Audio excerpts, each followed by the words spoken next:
Assalamualaikum warahmatullahi wabarakatuh. Alhamdulillah tadi saya sudah membacakan si pasal masalah tanda-tandanya balik. Dan sekarang saya akan membahaskan apa sih dan ada berapa sih tanda balik itu. Dalam kitab Kasifatu saja yang saya baca tadi, yaitu kitabnya Sapina atau kitab Kasifatu saja, boleh diakurkan ya. Jadi di sini Kimusonib ataupun para ulama yang sudah menerangkan kepada kita bahwa ada tiga tanda-tandanya balik. Oh Pak Ustadz, ada berapa sih tanda balik itu? Oh, jadi jawabannya ada tiga ya. Ini untuk pengetahuan sebentar ya, untuk apalagi orang tua yang sudah mempunyai anaknya. Jadi harus perhatikan itu anaknya ya.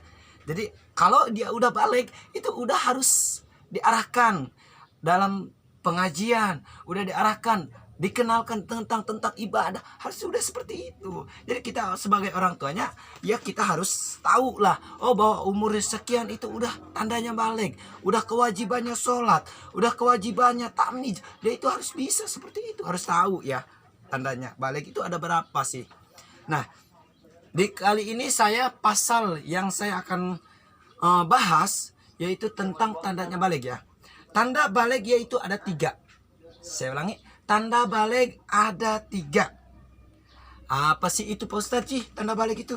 Yang pertama tanda balik itu yaitu sempurnanya umur 15 tahun. Sempurnanya umur 15 tahun baik di laki-laki maupun di perempuan. Apabila nih punya anak udah pada gede nih, udah hampir 15 tahun, udah 15 tahun lebih umurnya.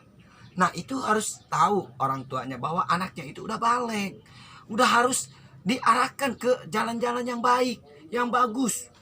Jangan asal nih, ini mah dibiarin katanya belum balik, katanya itu dia itu masih kecil. Padahal dia itu udah balik loh, umurnya aja udah hampir 15 tahun, 15 tahun ya. Contohnya udah 15 tahun yaitu dia berarti dia itu udah termasuk balik. Jangan dibiarkan tidak melaksanakan sholat, kita biarkan, nggak boleh. Itu ya kita harus arahkan, ajak ya, kita harus gembleng anak-anak kita supaya menjadi anak-anak yang soleh. Gembleng lah kalau bisa ya dari kecil. Kalau ini mah udah 15 tahun masih dibiarkan, awas hati-hati loh bapak-bapak ibu-ibu nih.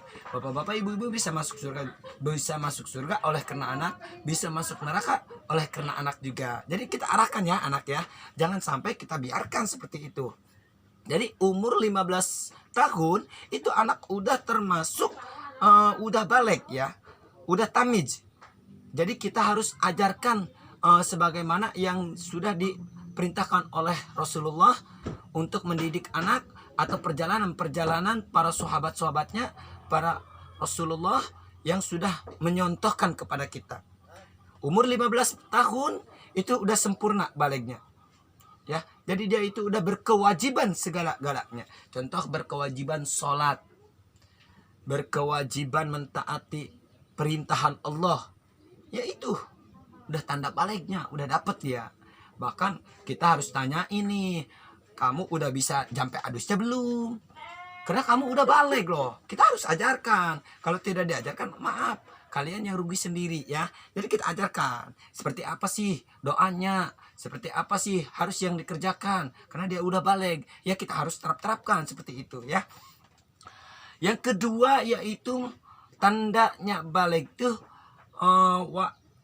wal ihtilamu fi dzakari wal unsa litis sinina, apabila dia sudah bermimpi ya, bermimpi bersetubuh dengan seseorang.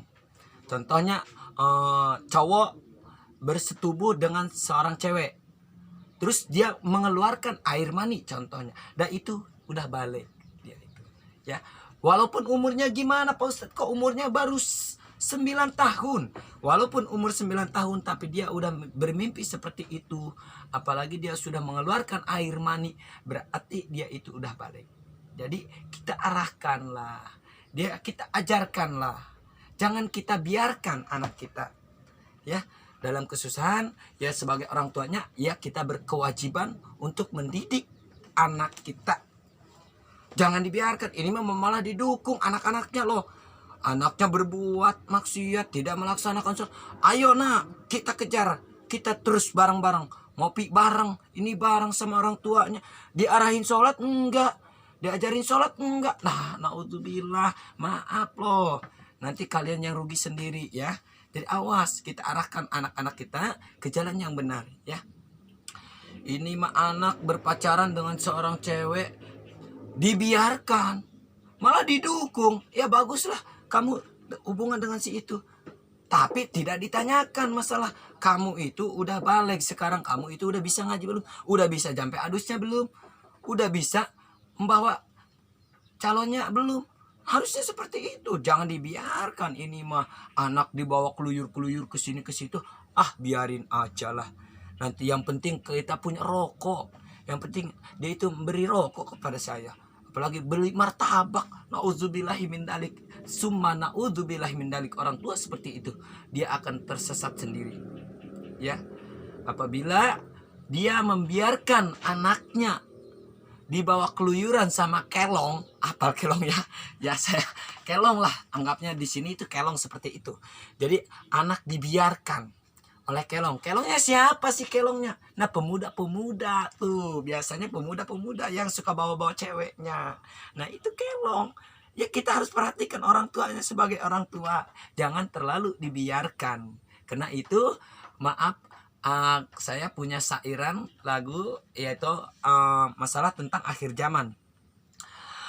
Contohnya Allahumma sholli wa sallim wa barik alaihi sallu alaihi salatullah salamullah ala taha rasulillah salatullah salamullah ala yasin habibillah.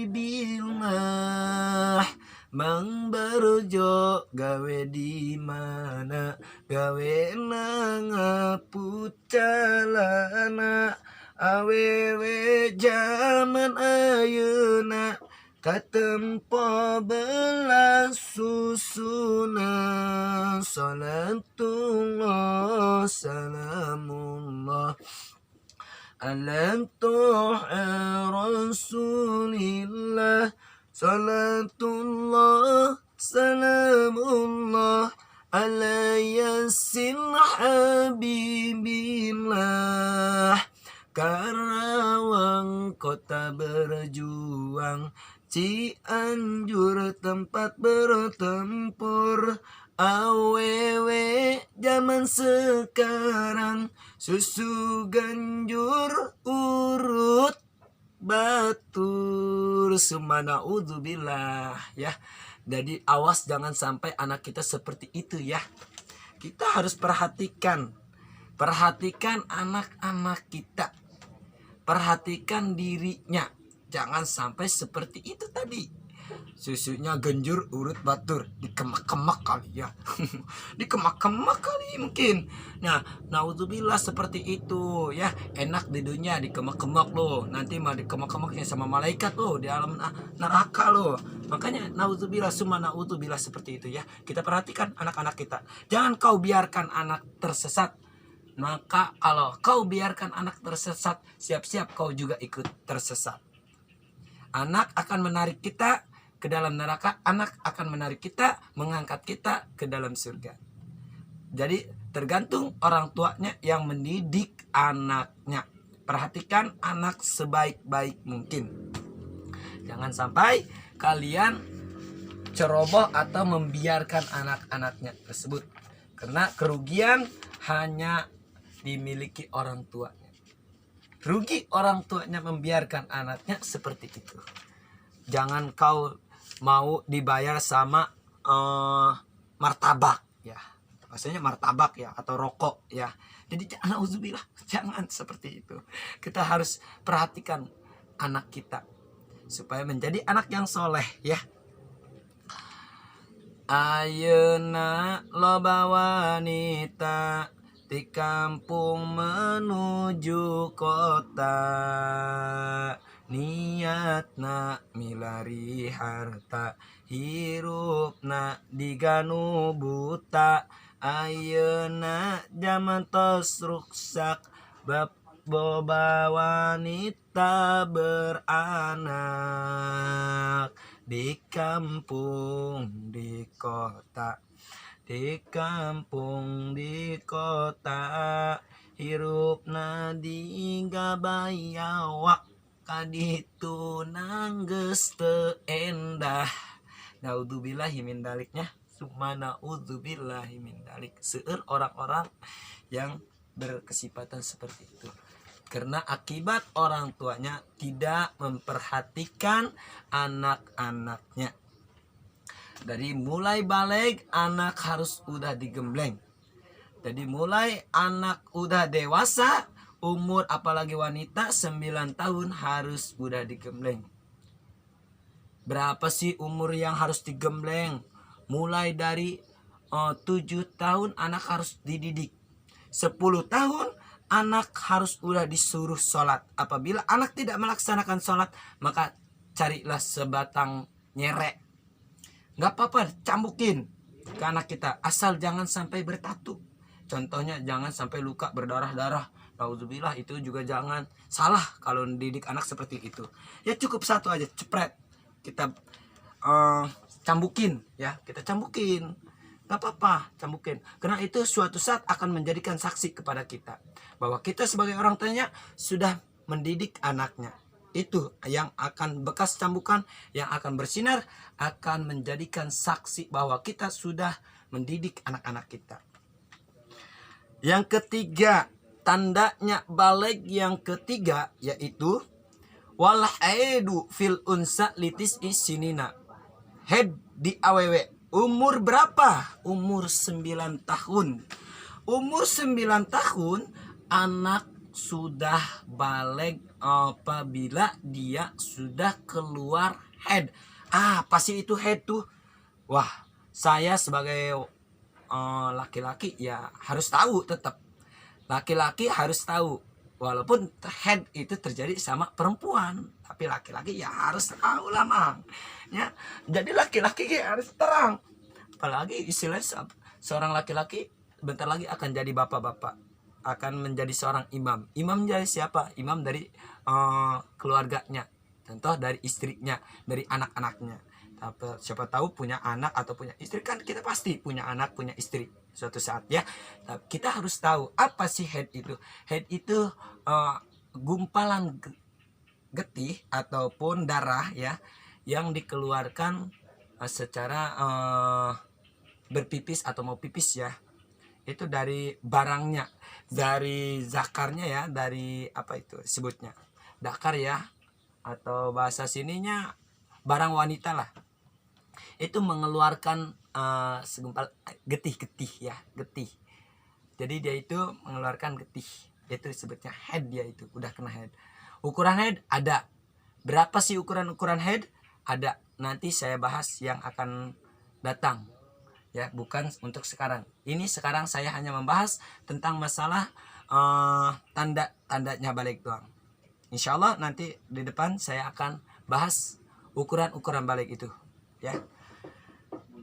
Nasrun minallahi wa fathul qarib. Mungkin cukup sekian yang saya bisa uraikan. Kiranya lebihnya saya mohon maaf apabila ada kesalahan-kesalahan yang saya uraikan. Mohon dukungannya. Namun sebelum saya menutup channel ini, saya akan membacakan salawat ya. Insya Allah mudah-mudahan kita semuanya mendapatkan syafaat dari Rasulullah Sallallahu Alaihi Wasallam. Salatullah salamullah ala toha rasulillah. Salatullah salamullah ala yasin habibillah. Awasaladi bismillah wabil hadith Rasulillah. Tawassalna di bismillah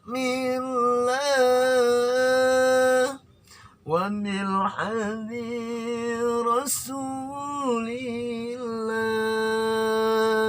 wa kulli mujahidin lillah di akhir badri ya Allah. Salatullah salamullah ala yasin habibillah. Salatullah salamullah ala toha Rasulillah.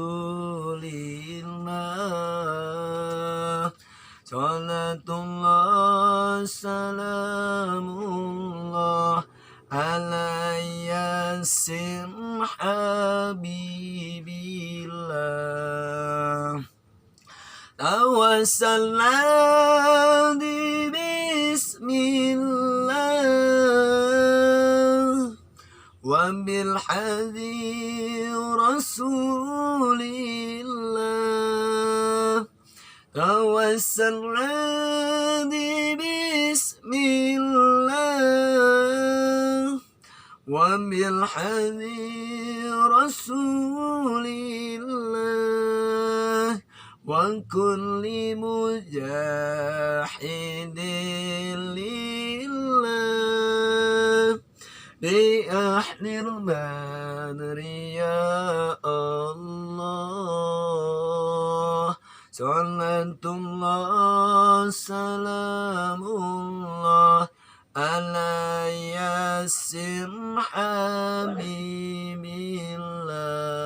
Wabillahi taufiq walhidayah wa ridha walinayah. Assalamualaikum warahmatullahi wabarakatuh.